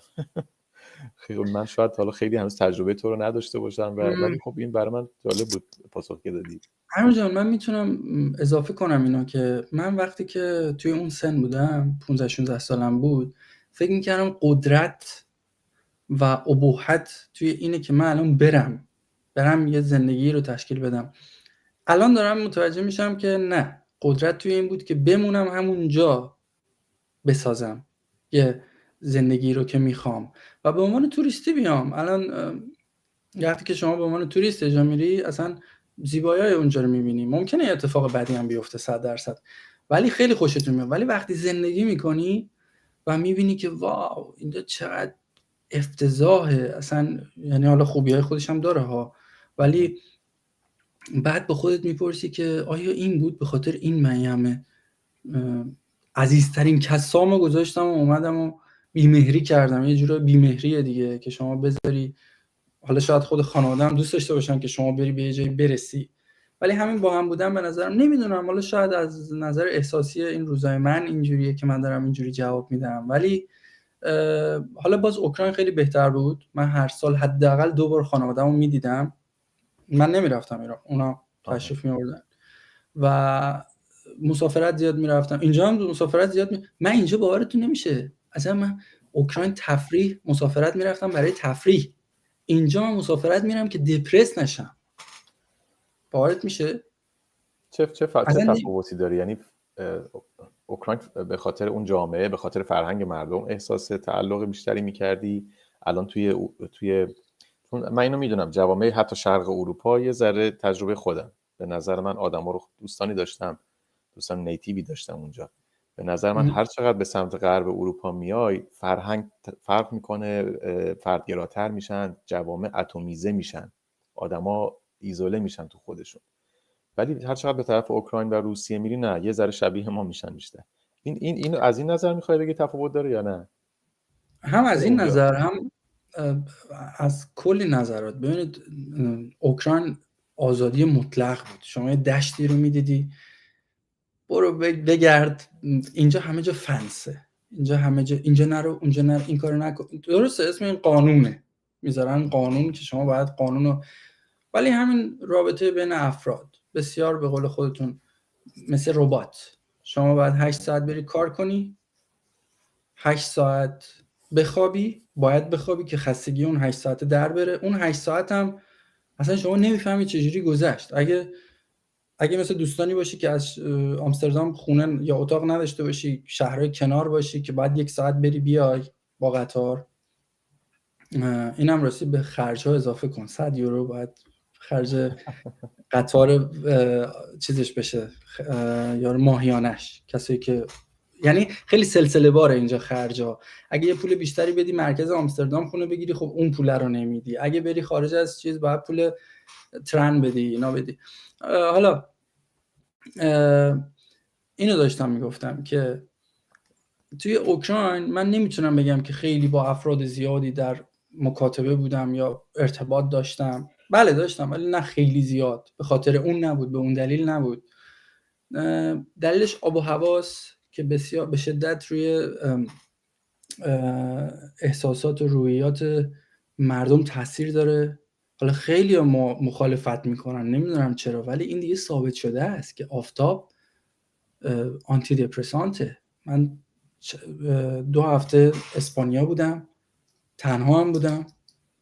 من اینجا مثلا بیشتر اوقات تنها نیستم، ولی توی اسپانیا تنها بودم. اصلا هیچ احساس، مردم همه میخندیدن و اکت نمیکردن، این خندشون واقعی بود. پولی نبود، اقتصادش خوب نیست، ولی مردم واقعی میخندیدن توی رود. این آفتاب که میزد معلوم بود که داره ویتامین دی میرسه به آدم. ولی اینجا همه الان نه آفتابی، همش باد، بارون. مردمش هم خب 100% مثل همونن دیگه. مردم همیشه تبعیت میکنن از آب و هوا، مثل همون آب و هوایی میشن که هستن و خیلی فضا بسته است. همه چیز یه جوری شما رو بار میارن که فقط به فکر کار و خونه و از همون روز اول هم که شما میری کانترکت امضا کنی بهت میگن 1 ماه شما مرخصی داری یا میری مرخصی حال میکنی. یعنی 11 ماه اینجا آدم ها، خیلی معذرت میخوام، جون میکنن که 1 ماه بتونن برن یه مسافرتی که همون اسپانیا برن. یعنی هرچی پول در آوردن و دوباره میرن تو همون اسپانیا خرج میکنن که دوباره بتونن رفرش بشن، دوباره انرژی بگیرن، بتونن برن 11 ماه دیگه کار بکنن. و البته من میونه که یه چیزی حالا برای کسانی که دارن نگاه میکنن، من نظر خودم رو بگم. این یه مقایسه میخوام اینجا بکنم که همینطور که میدونی توی اروپا 1 ماه شما در مثل ایران تقریبا هر ماه 2.5 روز مرخصی دارین، در سال 1 ماه. ولی این عدد در کانادا 14 روزه، در امریکا هم همین 12 تا 14 روزه. بله. و این نشون میده که اینجا خیلی شما باید بیشتر کار بکنید که یه شرایطی، یعنی منظورم اینه که یکی از معیارهای کیفیت زندگی برای انسان مدرن اینه که چقدر اون ورک لایف بالانسش، یعنی تعادل بین کار و زندگیش رعایت حفظ میشه. و این من فکر میکنم حداقل تو اروپا بیشتر برای شما. و اینکه یه مزیت دیگه هم که تو اروپا شما دارین اینه که یه عالمه کشور با کلی تاریخ و جاذبه‌های دیدنی شما دارین تو اروپا. یعنی من همیشه حسادت میکنم به کسانی که اروپا زندگی میکنن. ما حداقل اینو توی کانادا نداریم. از این شهر تا اون شهرش ساعت‌ها راهه و خیلی هم جای دیدنی نداره، چون کشور تاریخی نیست. مثلا کل عمرش مثلا 200-300 ساله، شاید مثلا تاریخ استقلالش 200 خورده ای ساله. ولی شما اونجا خیلی، و حتما من تو ویدیوات میبینم خیلی شهرهای کشورهای مختلف میری ویدیو میسازی. بله، من راجع به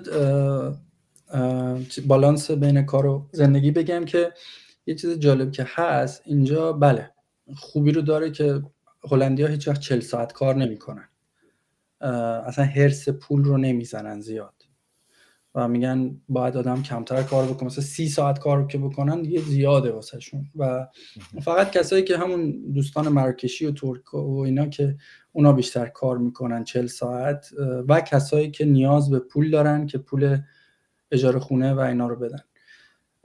از نظر این که اینجا واقعا 1 ماه هم کمه امیر جان، اون 1 ماه مرخصی هم کمه. اینقدر آدم ها دپرس هستن که 1 ماه مرخصی، اصلا 11 ماه واقعا به این امید زندگی میکنن. یعنی توی کانادا ممکنه 2 هفته کمتر باشه ولی اون رابطه بین افراد شاید خیلی بهتر باشه و جایگزین اون بشه. ولی با این حرفت کاملا موافقم که کانادا باید بیشتر کار بکنی. یعنی کانادا 40 ساعت کار در هفته یه چیز مرسومه، یه چیزیه که باید باشه انگار. و نظر دایورسیتی فرهنگی هم بله اینجا خیلی از این بابت خوبه. شما با 1 ساعت پرواز یا حتی رانندگی 3-4 ساعت میری اصلا یه کشور دیگه، ایتالیا، اسپانیا، پرتغال، همشون هم جفت همن و کاملا فرهنگ‌های مختلفی دارن. از این بابت خوبه. ولی خیلی باز دوباره اونجا هم حالا نمیخوام حرفای مایوس کننده بزنم اصلا، ولی اگه کسی کانادا زندگی کنه که بتونه اکسس داشته باشه به یو اس ای، بتونه بعد بره آمریکا، غیر قابل مقایسه است. آمریکا یه کشوریه مثل جهان میمونه، هم سرما رو داره هم گرما رو داره و همه چی داره و به نظرم وقتشونو بذارن افراد برای اونجا، چون اینجا 3-4 تا کشوره. چرا جای قشنگ خیلی داریم ما، مثلا بوسنی خیلی قشنگه، مونتنگرو خیلی قشنگه، اینا همه رو باید رفت دید. ولی که مثلا هر سال آدم بره مونتنگرو نمیشه، یه جای خیلی کوچیکیه و خیلی سریع آدم دیگه بی تفاوت میشه نسبت بهش. ایتالیا هم بالاخره دیگه میرن آدم ها، ولی و بلیط ها هم راستی چیزی میخوام بگم، بلیط ها همچین ارزون نیست مثلا اینکه توی اینترنت میگن 9 یورو 10 یورو، اینا همچین چیزایی نیست، الان خیلی گرون تره. 10 یورو بلیط قطار یا هواپیما؟ نه هواپیما. من اصلا نشنیدم تا الان، یعنی فکر کنم حداقل 200 یورو باشه، 200 یورو باشه، 150. بله الان 200 یورو 100 خورده یورو ایناست، ولی خب همیشه بوده دیگه، تا همین 2-3 سال قبل از جنگ اوکراین همش میگفتن 10 یورو ما میریم و اینا. البته از انگلستان هست، من پروازا رو که میبینم مثلا آمستردام تنریف برای ما 100 خورده یورو 200 خورده یورو رفت و برگشت اگه باشه، از یه شهر مثلا لیدز انگلستان رفت و برگشت 30 پوند یا مثلا 25 پوند. خیلی انگلستان خیلی نمیدونم چجوریه که اینقدر پروازش ارزونه. حالا این یه نکته مگر اینکه من فکر میکنم اون هواپیمایی که داره 30 یورو بلیط میفروشه، من چون خودم تقریبا تو صنعت ایرلاین تو ایران کار میکردم، فکر کنم رو بال و اون سقف هواپیما باید مسافر بزنه تا براش بسازه. اینجا به شدت افتضاح ایرلاینا واسه کسایی که فکر میکنن حالا اروپا، من دارم راجع به بهتریناشون هم حرف میزنم، حتی KLM مثلا و لاکوستا، اون کسایی که مثلا رایان ایر و دیگه ایزی جت و اینا که اصلا افتضاحه، با یه اتوبوسی که از این محله میره تا اون محله هیچ فرقی نداره، هم از نظر باز دوباره رابطه بین افراد و احترامی که بهت میذارن و خود سرویس. و فقط یه خوبی که داره اینجا اروپا خودشون مونتاژ و ایرباس مال خودشونه، فقط هواپیماهاشون کم نوعه. حالا اینجا معمولا پروازا بهش میگن لوکس کریر، حالا تو ایران ما خیلی نداشتیم، ولی نوع ایرلاینا و پروازا طوریه که یه آب هم دستت نمیدن، همه چیز پولیه، شما فقط یه صندلی میخرید، حتی اجازه این که به جز اون کریان بهش میگن دیگه، اون بله. با خودت میتونی ببری توی کابین، به جز اون بار هیچ بار دیگه ای هم با خودت نمیتونی ببری و همه خدمات اضافی خریدنیه، برای همین شاید یه ذره هزینه بلیط اینجا کم هم باشه. همینجوری. آره. خدمت درس کنم که حالا مشخصا توی هلند که زندگی میکنی یا این همه سالی که مهاجرت کردی و تنها زندگی کردی، این تنهایی اذیتت نمیکنه توی چیز؟ چطور باش کنار میای؟ چرا، خیلی اذیتم میکنه، ولی خب هم باش کنار اومدم، هم هر از گاهی باش حال میکنم، یه جورایی دیگه رفیق شدم با تنهایی. و همیشه خدا رو شکر که چیزی تو زندگی میاد که حالا مثلا جدیدن یوتیوب اومده و باهاش سرگرم میشم، روزامو سپری میکنم. همیشه خدا رو شکر که ایده‌ای توی ذهنم هست که باید بهش برسم.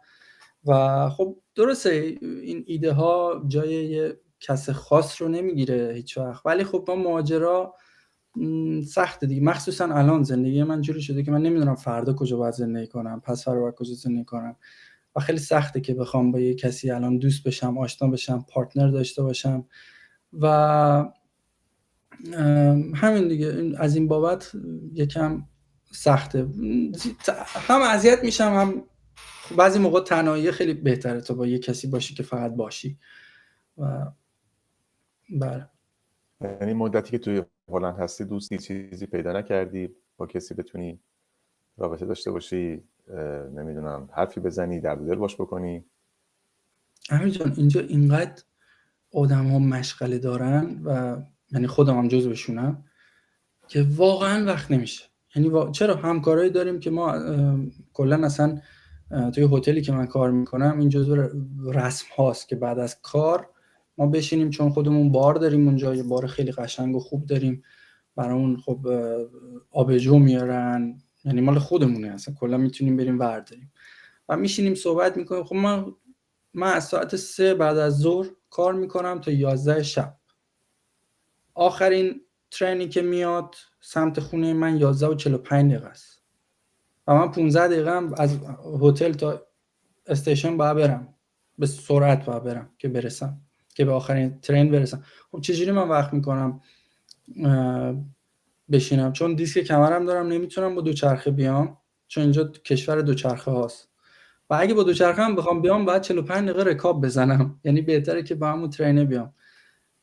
همه چیز به هم دیگه نمیخونه، حداقلش برای من که تا الان اینجوری بوده و بهتره که ارتباط رو نداشته باشم، خیلی بهتره تا چیز کنم. با خود هلندی یکم سخته، حالا باز میگم شاید برای من، شاید دوستان که حالا بینندگان عزیزت شاید نظرات دیگه ای بدن، کسی اگه از هلند هست، ولی با خود هلندی یکم سخته ارتباط برقرار کردن. یعنی همه چیز اوکیه توی فیس تو فیس که میشین همه بگو بخند، ولی نمیتونی شما بهشون بگی بیا قرار بذاریم همدیگه رو ببینیم، باید مثلا برای 1 ماه دیگه، 2 ماه دیگه. الان خودمون هم میشه گفت اینجوری شدیم ها. الان خودم هم دیگه خیلی بدم هم میاد از این قضیه. من هنوز مدل ایرانی رو دوست دارم که آره بریم حال کنیم اینا، ولی خب دیگه برنامه ریزی باید بکنی، به اون برسی به این برسی. الان 2 هفته است من که دوستامو که اوکراینی هم هست نمیتونم ببینم، همین آمستردام هم زندگی میکنم ولی نمیتونیم همدیگه رو ببینیم، که اون نمیتونم. خب حالا من یه سوال دیگه ازت بپرسم، با توجه به اینکه تجربه‌ای داری که تو چندین کشور مختلف رو دیدی، حالا یه مدت کوتاهی یا مدت طولانی اقامت داشتی توشون، بین ایران، اوکراین، آلمان، هلند و کانادا اگر بخوای یه جایی رو انتخاب بکنی که زندگی بکنی، کدوم انتخاب میکنی؟ خب میشه بهم دقیق بگی سرمایه دارم یا نه؟ نه دیگه، با همین فکر کن که همینجوری الان آره مثلا الان آره خیلی سوال سختیه، خیلی سخته، ولی قطعا هلند نه. خب من اینجوری میگم، خیلی سخته. بین دو تا گزینه موندم کدومش رو اول بگم. بین ایران و کانادا موندم کدومش اول بگم. احتمالاً کانادا اول. یعنی الان برای بار سوم دوباره دوست دارم بیام یه امتحانی بکنم، ولی میدونم دوباره شکست میخورم. میام الان دوباره کار پیدا نمیکنم، یه پول گزافی برای بلیت میدم و این دفعه هم که دیگه باید خودم همه پولا رو هندل کنم و یعنی خرج و مخارج یه سفر کوتاه یه هفته‌ای $5000 با من آب میخوره اگه بخوام بیام، چون میخوام برم ولاگم بگیرم و این چیزا کلی و همش میگم ولش کن، بذار شاید به موفقیتی برسی، حالا یه روزی شاید سرمایه‌ای چیزی اونجوری بری.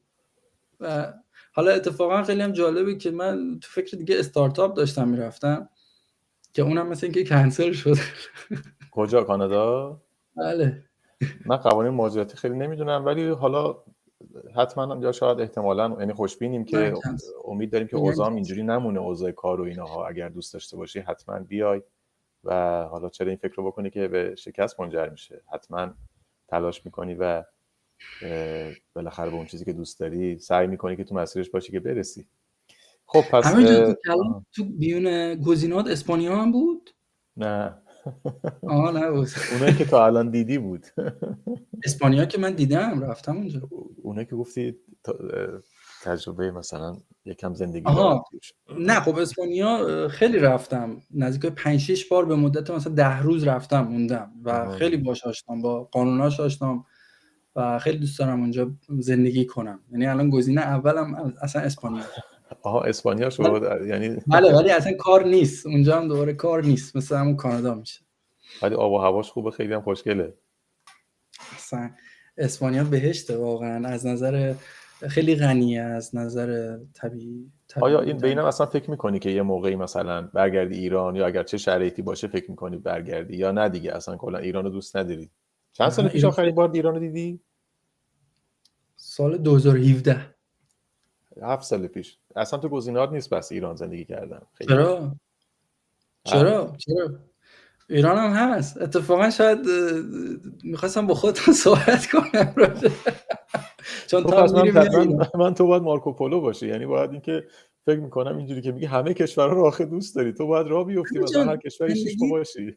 زندگی همینجا خیلی چیز کسل کننده است اگه یه جا بخوای زندگی کنی. من نمیدونم، من شاید میگم مشکل منه، ولی من متوجه نمیشم وقتی افراد میگن نه دیگه 30 سال بریم مثلا آلمان زندگی کنیم. آخه یعنی چی اصلا این یه حرف؟ یعنی چی؟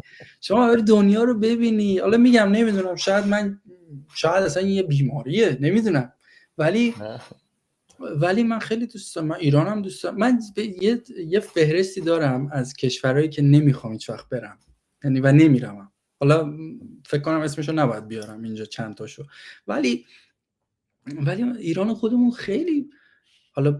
خیلی مشکلات داره که دیگه همون میدونیم چرا الان میایم بازش کنیم. ولی مردم ما مردم خیلی خوبی هن. ببینید هر کشور دیگه‌ای، من اصلا اینجا نیستم که بخوام این درس چیزی بدم، حرف چیزی بزنم، ولی هر کشور دیگه‌ای، من اینو تجربه کردم، با قاطعانه بهتون میگم، هر کشور دیگه تو دنیا این مشکلات براش به وجود می اومد خیلی مردم بدتری میشدن. من دیدم دیگه توی اوکراین وقتی که جنگ شد چجوری اولش به هم کمک میکردن چند روز اول، ولی الان دیگه پشت هم اصلا نیستن. و معلومه کشور ما از نظر طبیعی خیلی قشنگه، 4 فصله. هیچ جای دنیا به جز فکر می‌کنم آمریکا دوباره با یه سری کشور محدود 4 فصل نیست و 100% بهش فکر می‌کنم. یه سوال دیگه ازت دارم، میخوام بدونم که تا حالا شده تو این مدتی که حالا مهاجرت کردی یه لحظه‌ای برسه که احساس بکنی خیلی سخته دیگه، واقعا به یه لحظه‌ای یه شرایطی برات پیش بیاد که به این لحظه مثلا فروپاشی نزدیک بشی، بگی مثلا دیگه واقعا نمیتونم تحمل بکنم، چقدر سخت شده این مهاجرت؟ اون چه لحظه‌ای بوده؟ تا حالا همچین اتفاقی برات افتاده تو این پروسه مهاجرت چندین سالت و زندگی خارج از ایران تو غربت؟ تا وقتی که اوکراین بودم اون سالهای اولش اینجوری بود، بعدش دیگه بهتر شد. بعدش زبان اون کشور رو خیلی خوب یاد گرفتم، دوستان خیلی خوبی پیدا کردم و توی بیزنس دیگه افتادم و اینا. ولی توی مهاجرت دوم که الان باشه هر روز به این فکر میکنم که دیگه دارم به فروپاشی نزدیک میشم و دیگه باید جوری بهش بیان منو جمع کنن. ولی بله یه سری بیمهری ها میبینم، یه سری واقعا بعضی موقع سر کار کلافه میشم، چون کار منم جوریه که از اون دسته شغلاست که وقتی کارم ساعت کاریم تموم میشه این به معنی نیست که من باید برم خونه، باید ایمیل ها رو جواب بدم، باید کارم رو تموم کنم، اینجوری باید بگم.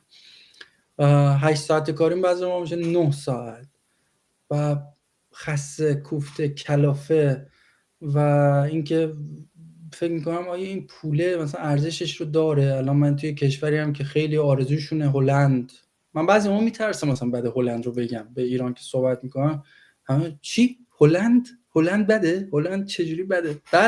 بله خیلی بدی داره، خیلی بدی‌ها داره، مثل همه جای دنیا که خیلی بدی‌ها داره. ایران خودمون هم خیلی بدی‌ها داره، خیلی خوبی‌ها داره، خوبیام داره همه جا خوب و بدی داره. شما باید ببینی خوبیاش به درد شما میخوره، بدیاش به درد شما میخوره یا نه، تو با اون بدیاش میتونی کنار بیای یا نه. من کانادا با بدیاش نتونستم کنار بیام، با وجود اینکه خیلی خوبی داشت، ولی از نظر اقتصادی من الان آمادگی اون رو ندارم که کانادا زندگی کنم، میدونی؟ و نمیتونم الان حوصله و که بیام دوباره کار بکنم، یا بعضن باید میرفتم هم تحصیل میکردم هم کار میکردم. الان مدل خود جنابالی که من بعضی اوقات واقعا فکر میکنم چجوری اینا رو هندل میکنی، ماشاءالله حالت.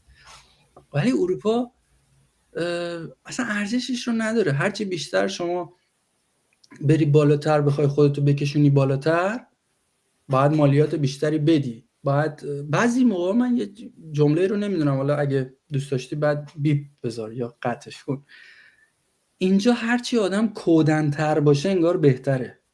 باورت میشه امیر جان؟ یعنی من بوده بعضی موقع‌ها سر کار یه تسکی رو انجام دادم، حالا بر حسب حالا یا تجربه یا بلد بودم، اینا دیگه ازم سوء استفاده کردن، گفتن تو بلدی اینو، خب دیگه هر روز تو دیگه انجامش. آقا کار من نیست، کار یکی دیگه بوده، نه اون نمیتونه، تو باید دیگه انجام بدی، کار اونه ها. ولی چون یعنی بر علیه خودت استفاده می. حالا من نمیدونم کانادا هم این هست یا نه، ولی فکر میکنم آمریکا اگه یه همچین اتفاقی بیفته بهت پاداش بدن، یه مرتبه بیارنت بالاتر، بگن خب تو به ما کمک کردی. ولی اروپا نه، اروپا همیشه بیشتر هوای آدم‌هایی رو دارن که ضعیف‌ترن و باید بهشون کمک بشه. الان یه چیز جالب بهتون بگم، توی کمپ ها بعضی موقع ها بعضیا که بیماری روانی دارن رو با یه سری افرادی که سالمن هم اتاق میکنن، که من رفتم فلسفهش رو در آوردم که اینا عمدن این کارو میکنن که یا این بزنه اونو دیگه چیز کنه، خراب کنه این اونو روانی کنه، یا این بزنه اینو خوب کنه. میدونی خیلی خیلی فلسفه جالبی دارن این اروپایی‌ها، خیلی خیلی تریکی، خیلی مرموز. حالا جالبش اینه که من دوست دارم همه اینا رو، دوست دارم تحقیق کنم راجبشون، ولی دوست دارم تحقیق کنم، دوست ندارم اینجوری زندگی کنم، دوست ندارم بازی با اعداد رو باید بلد باشم، یاد بگیرم که بتونم 2 یورو از اینجا بیشتر بگیرم، 2 یورو از اونجا بیشتر بگیرم.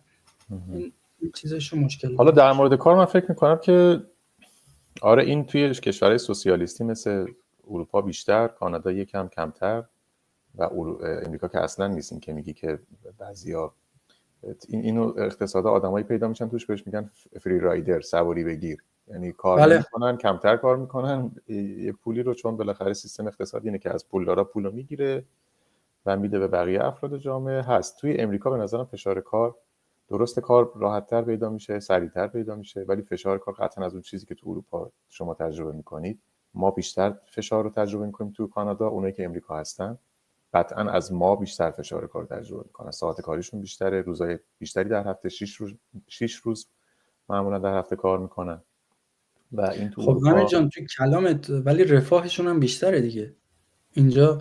اینجا از خودشون و زندگیشون میزنن، کمتر کار میکنن، کمتر پول میگیرن، ولی دیگه مسافرت رو نمیتونن برن، اون رفاه رو ندارن، خونه ها کوچیک میشه دیگه. مثلا کسی که آمریکا، من حالا نمیدونم تا جایی که شنیدم چون نبودم آمریکا، ولی شما کار بکنی پاداشت هم میگیری و خونه خوب البته خب بله، از اون ورم کار نکنی ممکنه کارتون خواب، ممکن که نه 100% کارتون خواب میشه، اینجا اونو نداره. یعنی میخوام بگم کلا همشون یه بدی دارن یه خوبی دارن، باید ببینی شما چی میخوای. اگه میخوای خیلی بلند پروازانه بری مثل چیز بری بالا کار کنی، اگه 10 سال پیش بود من قطعا آمریکا رو انتخاب میکردم. هم تواناییش رو داشتم از نظر فیزیکی، هم عقلم یه جور دیگه کار میکرد، میرفتم آمریکا. الان بعضی موقع با خودم فکر میکنم اینم از همون اثرات دپرسیو بودنه که داره به من شاید غلبه میکنه، که بعضی موقع فکر میکنم همین سیستم سوشیالی که اینجا هست شاید بهتره، که من هیچ وقت کارتون خواب حداقل نمیشم.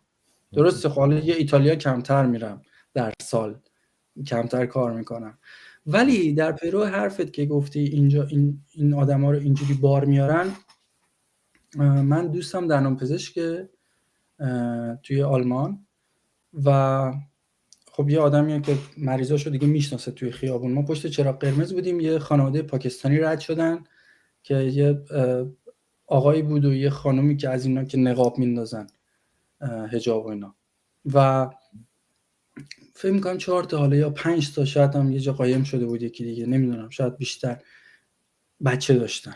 و خیلی جالب بود که این آقا مریض دوست من بود، گفت که اما ایشونو میبینی؟ گفتم آره. گفت ایشون اصلا کار نمیکنه، الان 50 خورده 40 خورده 50 سالش هم بود، گفت کار نمیکنه و میاد پیش من، خب صحبت میکنیم اینا، بهش میگم کارت چیه؟ میگم من کار برای چی بکنم؟ هر کدوم از این بچه‌ها 200 300 یورو، حالا 400 یورو 500 یورو میگیریم، 2-3 هزار یورو میشه ماهی. من چه اگه بخوام برم کار بکنم همه اینا قطع میشه، باید کلی کار بکنم که تازه این پوله رو به من بدن. خب عقل سلیم اون بچه‌ها خودش کار بوده دیگه، مشغول خودش کار بوده، ولی عقل سلیم میگه شما دیگه چرا بری فیزیکی کار بکنی؟ خودشون یه سیستمی رو ساختن که شما نه، هر کسی که اینجا هست به نمیدونم کلمه خیلی زشتیه، به مفتخوری یا به حالا چجوری بگم، به کمتر کار کردن و با همون سیستم سوشیال و اینا کنار اومدن اونجوری میره بالا. دیگه آره، یه اشکالی که کشورهای سوسیالیستی دارن اینه که کمی انگیزه افراد برای پول در آوردن هم میگیرن دیگه. طرف میگه چرا باید کار بکنم وقتی قراره مثلا 50% نصف درآمدمو بدم به دولت مالیات. خب حالا سوال دیگه که دارم اینه که در مورد اون چیز سوال کردم که سخت‌ترین لحظه مهاجرت در مورد بهترین لحظه مهاجرتت بوده که تجربه بکنی بگی عجب کاری کردم، مثلا پسر مهاجرت کردم چقدر خوب بود، چقدر تجربه خوبی دارم کسب میکنم، شده یه همچین حسی رو هم داشته باشی توی لحظه هایی؟ کجا بوده این لحظه؟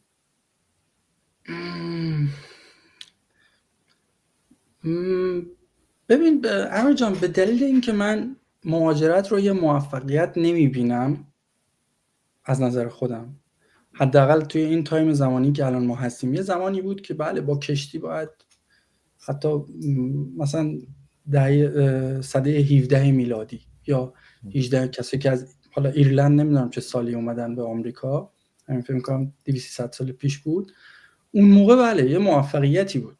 ولی الان هیچ اتفاق خاصی برای من نیفتاده که بخوام الان بگم. البته خیلی الان من دیدم میبینم که بله یه کسی میره آلمان دیگه فکر میکنه شاخ غولو شکونده، واو رفته آلمان. آقا کاری نشده، یه بالاخره یه پولی توی حساب گذاشتین، نشون دادین، یه ویزایی به شما دادن و حالا الان کانادا، همین کانادا الان دیگه همه دیگه دارن ویزا میگیرن میان و درصدش خیلی کمه که شما ویزا نگیری. و اگه اون یه موفقیت خاصی که اونم آنی واحدی انجام نمیشه، شما یه مهاجرتی بکنی به یه کشور خوب، یه موقعیت خیلی خوبی واسه خودت بسازی، خونه، تشکیل خانواده بدی، بچه‌های خوب تحصیل کرده، که این اتفاق تقریبا 30 سال 20 سال طول میده دیگه، یه روند 20 ساله داره. بله اونجا من اگه بودم میتونستم بگم بله تا موقعی که اوکراین بودم به خودم خیلی افتخار میکردم که توی کشور سخت بازم داره تاکید میکنم. اگه آلمان بود من این کار نمیتونستم بگم، چون آلمان خونه خریدن راحت تره، ماشین خریدن اصلا قیمتی نداره، اینجا ماشین از 700 یورو 1000 یورو شروع میشه میره بالا. ولی توی اوکراین خیلی سخت. توی اوکراین از کسایی که با من درس میخوند تحصیل میکردم فقط من موندم توی اوکراین، همه برگشتن ایران. یعنی یه کشوری بود که همه به عنوان یه پلی که حالا یا برن یه جای دیگه یا برگردن ایران ازش استفاده می‌کنن، ولی من موندم و به خودم ثابت کردم که میتونم یه بیزنسی، یه کاری انجام بدم. بله اونجا به خودم افتخار کردم که خیلی دوستای زیادی دارم. بهترین دوستای من الان، البته خب یکی از بهترین دوستام الان خودتی، ولی بجز ایرانی‌ها قربانت دوستان اوکراینی دارم که قلبشون برای من میتپه. من یه دوستی دارم که توی اتفاقا ارتش اوکراین خدمت میکنه و بعضی موقع سر صحبت که میشه به من میگه اما تو نباید برگردی دیگه اوکراین. و بهش میگم چرا؟ میگه به خاطر اینکه من نمیتونم صبح تا شب بیام محافظت کنم از تو. خیلی خب حرف جالبیه دیگه، یعنی چقدر ما با هم دوستیم. به این چیزا افتخار میکنم. ولی توی ماجرات دومم اصلا هیچ مسافرت ها فقط همین که اونم تازه رو آوردم دارم به صورت داکیومنت میذارمشون توی یوتیوب که حالا اگه دیدم نشد بعد از سالیان سال خودم برگردم ببینم چه جوون بودم، چه جایی رفتم. بالاخره قشنگه. خیلی هم عالی. خب اماد جان خیلی ممنونم ازت، مرسی که دعوت منو پذیرفتی و امروز اومدی تجربیات ارزشمندتو در اختیار ما گذاشتی. و من بازم یادآوری کنم که اماد جان خودش چنل یوتیوب داره، لینکشو من تو دیسکریپشن میذارم، میتونید اونجا برید ویدیوهای خوب آقا اماد رو ببینید. اروپا گردی میکنه، کلی ولاگ گرفته و خیلی پسر فعال و سخت کوشی هم هست اتفاقا تو یوتیوب. خب اماد جان خیلی ممنونم، مرسی ازت که امروز اومدی، خیلی خوشحال شدم و امیدوارم که حتما همینطوره همه بیننده‌ها خوشحال شدن از اینکه تجربه تو رو و صدای تو رو شنیدن. بازم ازت تشکر میکنم، مرسی که امروز اومدی. قربانت امیر جان، مرسی. من از شما ممنونم که به من این فرصت رو دادی که بیام یه سری گفتگو با هم داشته باشیم و از بینندگان خیلی تشکر میکنم. مطمئنم که تک تکشون مثل خودت آقان و با افکار روشن و امیدوارم تک تکشون آینده خیلی خوبی داشته باشن، هر جا که اصلا سلامت باشن. به خودت تو تبریک میگم بابت کانال خوبت. از اینجا هم میخوام اتفاقا قول بگیرم ازت که هر موقع اگه 1000 تا شد کانال من تشریف بیاری، منت بذاری و یه گفتگو هم توی کانال من داشته باشیم، چون انقدر پسر متین و خوب و واقعا عالم میتونم بگم هستی توی بیشتر زمینه‌ها که خیلی دوست دارم و افتخار دوستی رو با تو دارم. خیلی ممنونم که هستی و پایدار باشی عزیز. مرسی. حتما در خدمتت هستم. من برات آرزوی بهترین ها رو میکنم و امیدوارم که موفقیت روزافزونی رو هر روز در زندگیت ببینی. مرسی اماد جان، ممنونم. تو رو به خدا میسپارم. خدا نگهدارت. همچنین. خداحافظ.